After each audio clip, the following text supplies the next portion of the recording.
give you a quick timeline of what happened to Dueling Book, basically it was first announced a long time ago, and we thought it was a troll because it never got released, and then Yu-Gi-Oh! Network and that whole scandal happened, so this looked like even more of a troll, and then randomly Nadir found out that it wasn't a troll, and he live streamed one of the first matches that was played on it on his Twitch channel, and then it crashed for a couple weeks, and it's been on and off since then.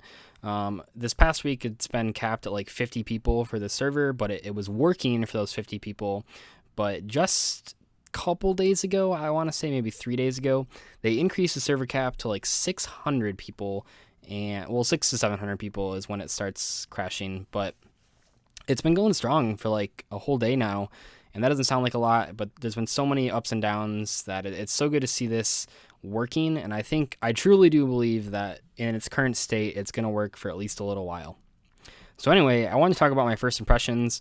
We're going to be focused on the dueling itself, and then the social aspect that they've added that was totally different from Dueling Network, and then also I'm going to very briefly touch on the deck constructor at the very end. So that's kind of what we're talking about here.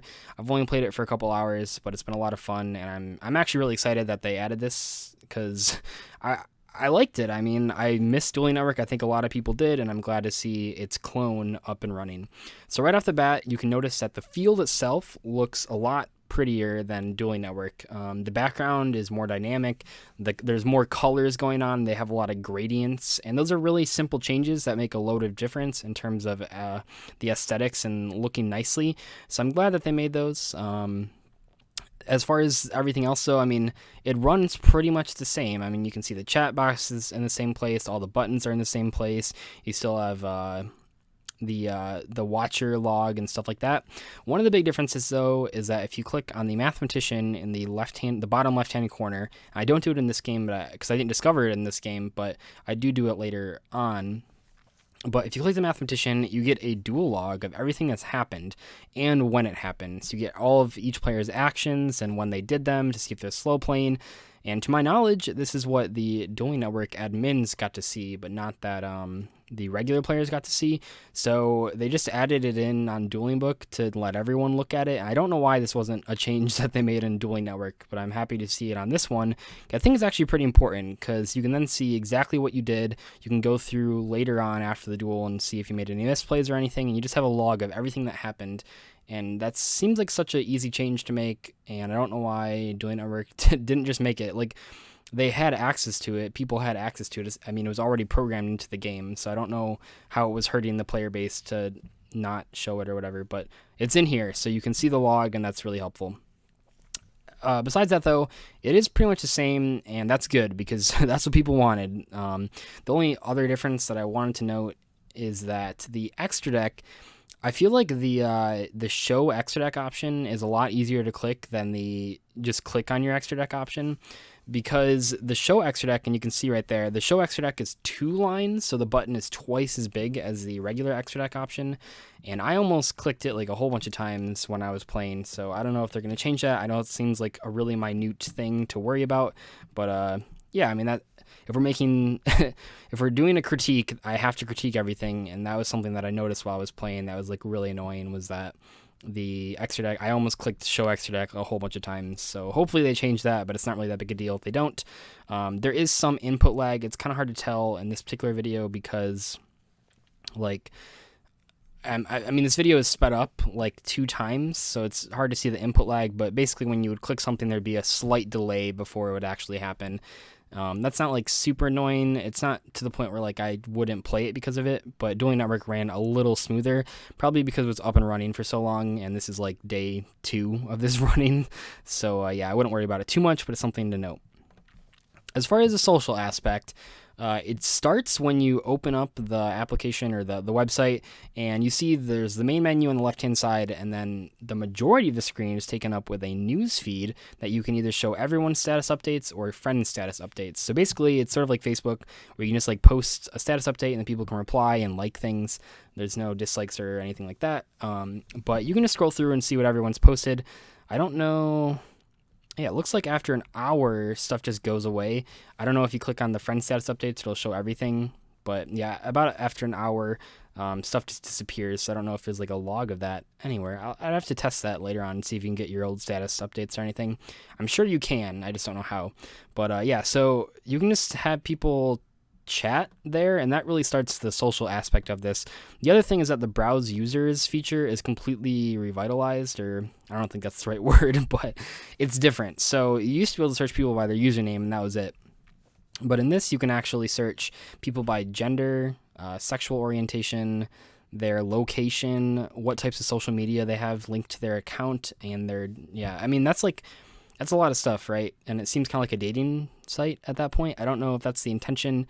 I mean, by all means, if someone, if one of my subscribers ever meets someone that they didn't know on this website and ends up fucking them, please like send me a Facebook message, because I think that would be hilarious. Because like, I don't know if that's what the guy is going for. It really seems like it though. Like, why else would you want to know sexual orientation?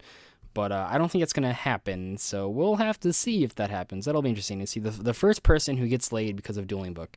Anyway, though, there's also a group chat function. This is sort of similar to what Dueling Network had on the forums, where basically you can make groups about different subjects like TV shows or deck types or different play styles, I guess that's what I'm seeing. Yeah, different formats also have their own groups, looks like. And then you can just get people in there and talk about just that topic. And I assume you can make private groups as well. Like I said, I apologize, I haven't like experimented with all these features, but I'm just looking at, I mean, I have played it for a couple hours, but it'll take a couple weeks here before we realize like the full functionality of all these different group options. So that's for like the social aspect. Also, when you go to your profile, you saw me do this at the start of the video, but they have all these profile pictures unlocked, and let's see, there's 50 profile pictures that you can use for your avatar.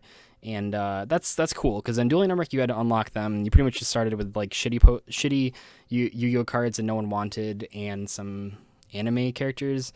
So I'm glad that they actually let you have a whole bunch of them. There's some that seem kind of out of place, so like the 1-star Dirac tuner, and I don't know, like the Buster Blader card, not regular Buster Blader, like the retrained one, but there's a lot of other classic ones. You got Draco Sack, you got Master Hyperion, Dante is in there, all the good cards, and most of the popular ones from Dueling Network have transferred over here. Not all of them, because I don't see Elemental Hero Neos, and I used that one for a while, but it's modernized because DN hasn't been around for a while, so like Ghost Reaper and Winter Cherries is there as well.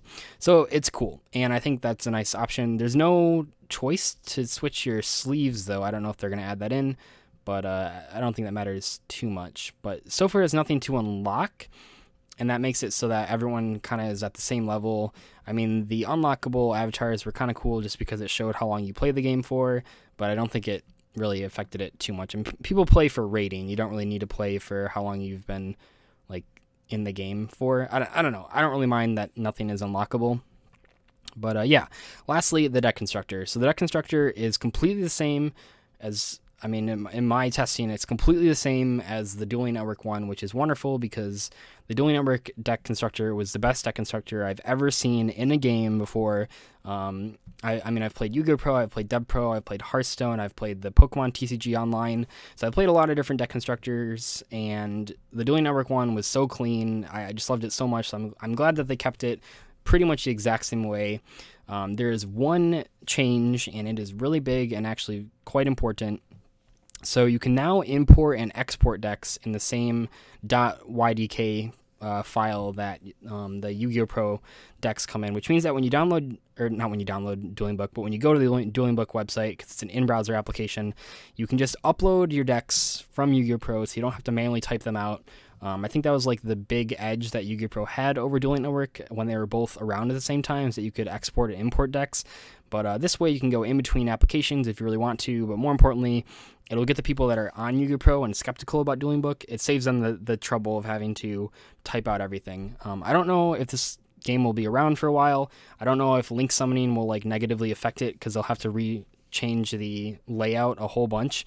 But I'm really looking forward to this game being around for at least a couple months here. And yeah, hopefully you guys are too. Feel free to add me as a friend on there if you want. My profile is just Dzeeff, and I will see you guys later. Bye.